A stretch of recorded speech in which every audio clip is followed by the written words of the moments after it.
నమస్తే welcome to our channel. YCP అధినేత YS Jaganmohan Reddy గారు రేపు అనకాపల్లి అదేవిధంగా నర్సీపట్నం ప్రాంతాల్లో పర్యటించనున్నారు. మరి ఈ పర్యటన మరో కరూర్గా మారనుందా? ఇంతకీ ఈ పర్యటన అసలు జరుగుతుందా, జరగబోతుందా? అసలు ఈ పర్యటనకు దళిత సంఘాలు షాక్ ఇచ్చాయని చెప్పుకోవచ్చు. మరి నర్సీపట్నం వచ్చే కన్నా ముందు జగన్మోహన్ రెడ్డి తక్షణమే డాక్టర్ సుధాకర్ కుటుంబానికి క్షమాపణ చెప్పే తన పర్యటన కొనసాగించాలి అంటూ దళిత సంఘాలు డిమాండ్ చేస్తున్నాయి. మరి ఇదే అంశంపైన చర్చించడానికి మనతో పాటుగా ఉన్నారు జనసేన అధికార ప్రతినిధి కుసంపూడి శ్రీనివాస్ గారు. నమస్తే సార్. నమస్తే. జగన్మోహన్ రెడ్డి పర్యటన అనకాపల్లి తర్వాత నర్సీపట్నం మరి రోడ్ షో నిర్వహించొద్దని పోలీసులు హెచ్చరిస్తూనే ఉన్నారు. కానీ రోడ్ షోలోనే వెళ్తాము అని చెప్పి గుడివాడ అమర్నాథ్ కానివ్వండి, వైసీపీ నేతలందరూ కానివ్వండి చెప్తున్నారు. ఈ నర్సీపట్నం వచ్చే కన్నా ముందు డాక్టర్ సుధాకర్ కుటుంబానికి తక్షణమే క్షమాపణలు చెప్పాలి, అప్పుడే మీ పర్యటన కొనసాగించాలని చెప్పి దళిత సంఘాలు డిమాండ్ ఓ పక్క సార్. అసలు ఈ పర్యటన జరుగుతుందంటారా? జరిగితే మరో కరూర్ సంఘటన కావాలన్నదే వైసీపీ నేతల లక్ష్యమా? అసలు ఏం జరగబోతుంది? ఏం చెప్తారు? మామూలుగా మాజీ ముఖ్యమంత్రిగా పులివెందుల ఎమ్మెల్యేగా అతనికి హక్కు ఉంది, రావచ్చు, తప్పులేదు. కానీ గతంలో ఉన్నటువంటి అనుభవాలన్నీ కూడా ఒకసారి దృష్టిలో పెట్టుకుంటే ఆయన ముఖ్యమంత్రి స్థానం కోల్పోయిన తర్వాత ఈ 15 నెలల్లో ఆయన ఆంధ్రప్రదేశ్లో పర్యటించినటువంటి ఏ కార్యక్రమాన్ని కూడా చూసినా ఏది ప్రశాంతంగా జరగల. అన్నింటిలో కూడా ఏదో ఒక దుర్ఘటన. ఇప్పుడు మిర్చి రైతులను అంటాడో, లేకపోతే పొగాకు రైతుల గురించి పరామర్శించడానికి కావచ్చు, లేకపోతే వేరే వాళ్ళకి ఏదో పరామర్శలకు కావచ్చు, ఏది పరామర్శకు వెళ్ళినా లేకపోతే ఏది వెళ్ళినా కూడా రైతులు కావచ్చు, వాళ్ళ పార్టీ కార్యకర్తలు కావచ్చు, ఎవరైనా సరే అక్కడ ఒక రకమైనటువంటి హల్చల్ చేయడం, కార్యకర్తలతో హంగామా చేయడం, అసలు విషయం పక్కన పోతుంది.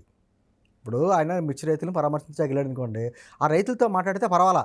అక్కడికి అది కాదు, మిర్చి బస్తాలు ఎత్తుకుపోతారు, లేకపోతే తొక్కుకుంటూ పోతారు, రైతులు నానా ఇబ్బందులు పెడతారు. అంటే ఆ విధమైనటువంటి ఒక అలజడి సృష్టించేటువంటి కార్యక్రమాలతోటే వాళ్ళు చేస్తున్నారు. కాబట్టే పోలీసులు బాధ్యత ఉంటుంది. ఎందుకంటే రేపొద్దున ఏమంటారు, మాజీ ముఖ్యమంత్రికి భద్రత ఇవ్వలేదు అనేటువంటి నెపం వేస్తారని చెప్పేసి ఉంటుంది.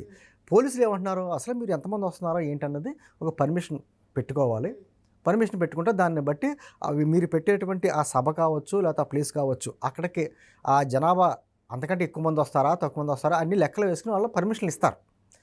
అది ఎవరికైనా ఉంటుంది. ఆఖరికి ముఖ్యమంత్రి గారి పర్యటన వివరాలు కూడా పోలీసు వారికి చెప్పాలి. మాజీ ముఖ్యమంత్రి ఈయన, అందులోనే చక్కగా చేసేటువంటి కార్యక్రమాలు చేయడు ఇక్కడ. ఎందుకంటే కరూరు, మీరు అన్నారు ముందు మాటల్లో, కరూరు ఘటన కూడా చూసాం మనం. ఆ రోజు వాళ్ళు పర్మిషన్ తీసుకున్నారు. కానీ వాళ్ళు పర్మిషన్ తీసుకున్న దానికంటే చాలా ఎక్కువ మంది జనం రావడం, అక్కడ ఆయన లేట్గా రావడం, అయితే మొత్తానికి అక్కడ చాలా దుర్ఘటన జరిగింది. 40 మంది చనిపోవడం జరిగింది. అంటే పోలీసుల బాధ్యత ఎక్కడా కూడా ఎటువంటి శాంతి భద్రతలకు ఇబ్బంది కలగకుండా, ఎటువంటి మరణాలు లేకుండా చాలా జాగ్రత్తగా చూసుకోవాల్సిన బాధ్యత చాలాగా ఉంటుంది వాళ్ళకి. వాళ్ళకి లెటర్ పెట్టడానికి ఈయనకి పోయేకాలం నాకు ఏం అర్థం అవుతుంది. లెటర్ పెట్టాలి కదా, ఇదిగో మేము వస్తున్నాం, పలానా కార్యక్రమానికి వస్తున్నాం, మేము ఇంతమందితో వస్తున్నాం, మేము వచ్చే సభకి ఇంతమంది వస్తారని చెప్పి ఒక అంచనా, దాన్ని బట్టి మాకు భద్రత ఇవ్వండి అని చెప్పేసి లెటర్ ఎవరైనా పెట్టుకుంటారు. పెట్టుకోకుండా ఇలా గుడివాడ అమర్నాథ్ ఏదో మాట్లాడి మొత్తానికి మాజీ ముఖ్యమంత్రి వచ్చినప్పుడు మీరే చూసుకోవాలి, మేము ఎంతమంది చెప్పగలం, అందరి పేర్లు ఇస్తామా అని ఎటకారంగా మాట్లాడుతున్నాడు. మరి అది ఎంతవరకు సమంజసం? మరి గతంలో చంద్రబాబు గారిని కావచ్చు, చంద్రబాబు గారు బయటకు వెళ్తానంటే అటు గేటుకి తలుపులకు తాళాలు వేసేసి తాళ్ళు కట్టి రాకడానికి అలరి చేశారు. అదేవిధంగా పవన్ కళ్యాణ్ గారిని అదే వైజాగ్ ఎయిర్పోర్ట్లో బయట రానివ్వకుండా చాలా ఇబ్బందులు పెట్టారు. తర్వాత ఆయన హోటల్కి వెళ్తే ఆ హోటల్ నుంచి బయట రాకుండా 2 రోజులు నిర్బంధించారు. అలా చేస్తారేమో, అలా చేస్తే ఆ క్రెడిట్ తీసుకుందాం అనేటువంటి ఒక ఉద్దేశం అని అంటే ఏ రకంగా చూసినా తనకు లబ్ధి చేకూరేలాగే జగన్మోహన్ రెడ్డి ప్రయత్నం. రానివ్వకపోతే అదిగో నన్ను రానివ్వట్లేదు ఈ ప్రభుత్వం, కక్ష కట్టింది నా మీద అని చెప్పేసి అనొచ్చు. వచ్చిన తర్వాత ఏమైనా శాంతి భద్రత విఘాతం కలిగిందంటే జగన్మోహన్ రెడ్డి గారికి సరైన రక్షణ ఇవ్వలేదు, అక్కడ పోలీసుల వైఫల్యం, కూటమి ప్రభుత్వం వైఫల్యం అని నిందించు. అంటే ఏ రకంగా చూసినా లబ్ధి పొందాలనేటువంటి ఉద్దేశంతో చేసేటువంటి కుట్రలో భాగం తప్ప ఏం లేదు. ఇక్కడ ఇంకో అంశం, జగన్మోహన్ రెడ్డి ఏ పర్యటన పెట్టుకున్నా సరే కూటమి అడ్డుకుంటుంది, సరైనటువంటి భద్రత ఇవ్వట్లేదు, ఇలా రోడ్ షోలు నిర్వహించుకోవట్లేదు అంటూ వైసీపీ వాదన. మరి నిజంగానే మీరు భద్రత కల్పించారు? అలా కదమ్మా, మామూలుగా జగన్మోహన్ రెడ్డి గారికి ఉన్నటువంటి సెక్యూరిటీ ఎంతమంది? సరే పోలీసులు పక్కన పెట్టండి, అతనికి ఉన్న సెక్యూరిటీ దాదాపు 900 మంది సెక్యూరిటీకి జీతాలు ఇచ్చుకుంటున్నాడు ఇక్కడ. అంత సెక్యూరిటీ ఉంచుకుని ఒక పక్కన ప్రభుత్వం పోలీసులు అమ్మ ఒకటి చెప్పన, జగన్మోహన్ రెడ్డి అని కాదు, ఎవ్వరు ఏ కార్యక్రమం చేసినా కూడా పోలీసుల భద్రత ఉంటుంది. ఒక్కొక్కసారి ఏమవుతుందంటే అంచనాలు మించి జనం వచ్చేయడం, వచ్చిన వాళ్ళ పట్టు తప్పడం. వాళ్ళు ఏంటంటే వచ్చిన కార్యక్రమం ఒకటి ఒకేసారి రెచ్చిపోయే కార్యక్రమాలు చేస్తారు. దాంతో కొంచెం మన కార్యక్రమానికి ఇబ్బంది కలుగుతూ ఉంటుంది. అలా చేసినప్పుడు పోలీసుల వైఫల్యం ఉంటుంది తప్ప పోలీసులు ఎప్పుడూ కూడా విఘాతం కలిగించే ప్రయత్నం చేయరు. మ్యాక్సిమం కంట్రోల్ చేయాలనే చూస్తారు. కూటమి ప్రభుత్వం నిజంగా కడితే జగన్మోహన్ రెడ్డి అసలు ఆంధ్రప్రదేశ్లో తిరగలడా? మొదటి ప్రశ్న.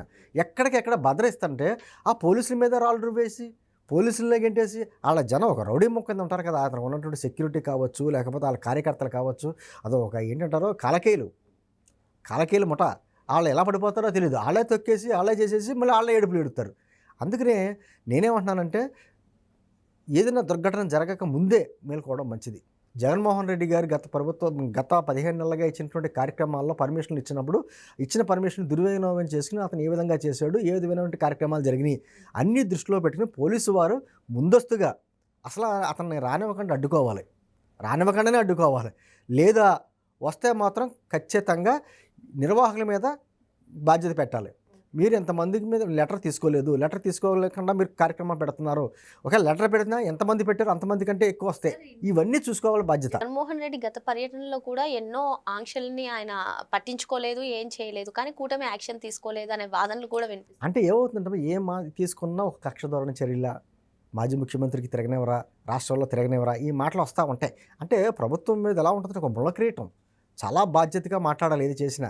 అలాగని చెప్పి జగన్మోహన్ రెడ్డి గారు గతంలో పాదయాత్ర చేశారు, కొన్ని వేల కిలోమీటర్ తిరిగాడు. వారి చెల్లి కూడా పాదయాత్ర చేసింది. అప్పట్లో కానీ ఎప్పుడైనా కూడా చంద్రబాబు గారి హయాంలో వైఎస్ రాజశేఖర రెడ్డి గారు కొన్ని వేల కిలోమీటర్లు తిరిగారు. ఎక్కడ కూడా వాళ్ళ హక్కు, ప్రజాస్వామ్యంగా హక్కు, నిరసన తెలిపే హక్కు కావచ్చు, ఇటువంటి పాదయాత్రలు కానీ సభలు పెట్టుకునే హక్కు ఉంది. కానీ ఆ హక్కు పేరుతోటి సభలు పెట్టుకోవడం, సమావేశాలు పెట్టుకోవడం అనేటువంటి పేరుతోటి ఒక విధ్వంసం సృష్టించే కార్యక్రమం జగన్మోహన్ రెడ్డి హయాంలో జరుగుతుంది. నేను అంటుంది అదే, గత 15 నెలల్లో జరిగినటువంటి అనుభవాలు దృష్టిలో పెట్టుకుని ఖచ్చితంగా సరే వస్తారంటున్నారు కదా, రండి, మేము సెక్యూరిటీ ఇస్తాం, కానీ ఏదైనా విఫలమైతే మాత్రం ఖచ్చితంగా నిర్వాహకులు ఎవరైతే ఉంటారో ఏర్పాట్లు చేసేది వాళ్ళ మీద చర్యలు తీసుకుంటాం అనేటువంటి కండిషన్ పెట్టాలి. కరూరులో అదే జరిగింది. కరూరులో ఆ రోజు ఆ పార్టీకి సంబంధించిన జిల్లా సెక్రటరీని వాళ్ళని కూడా అరెస్ట్ చేశారు. ఆ నాయకులందరూ అరెస్ట్ చేశారు.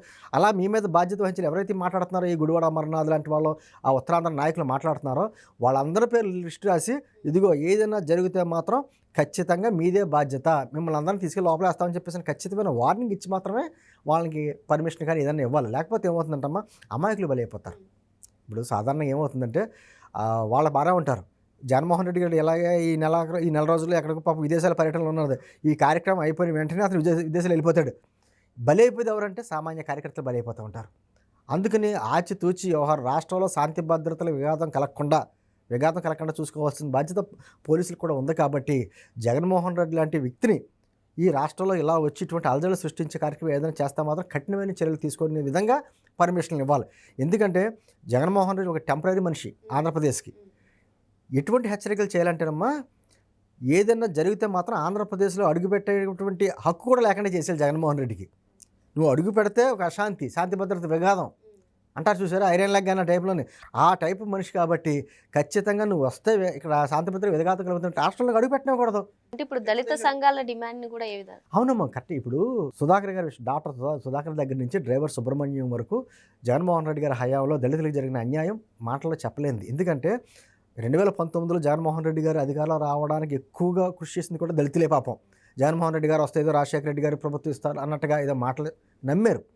నమ్మిన వ్యక్తుల్ని ఎవరైతే దళితులు, మైనార్టీలు అతను నమ్మారో ఆ నమ్మిన వ్యక్తులందరినీ నెట్టేట్టు ముంచాడు. డాక్టర్ సుధాకర్ దగ్గర నుంచి డ్రైవర్ సుబ్రహ్మణ్యం వరకు అన్నీ అయ్యే ఘటనలో. పోనీ ఇప్పుడు డ్రైవర్ సుబ్రహ్మణ్యం విషయం చూడండి, అతను ఆల్రెడీ ఒప్పుకున్నాడు. ఆ ఎమ్మెల్సీ మర్డర్ చేసి ఆల్రెడీ ఇంటికి కూడా పార్టీల కింద పంపించిన వ్యక్తి, ఒప్పుకున్న వ్యక్తిని అతను జైల్లోంచి బెయిల్ మీద బయటకు వస్తే ఘనస్వాగతం పలుకుతా, జయధ్వానాలతో పలుకుతా, మరి ఆ వ్యక్తిని పార్టీ నుంచి సస్పెండ్ చేసేసాము అని చెప్పి లెటర్లు ఇచ్చేశారు.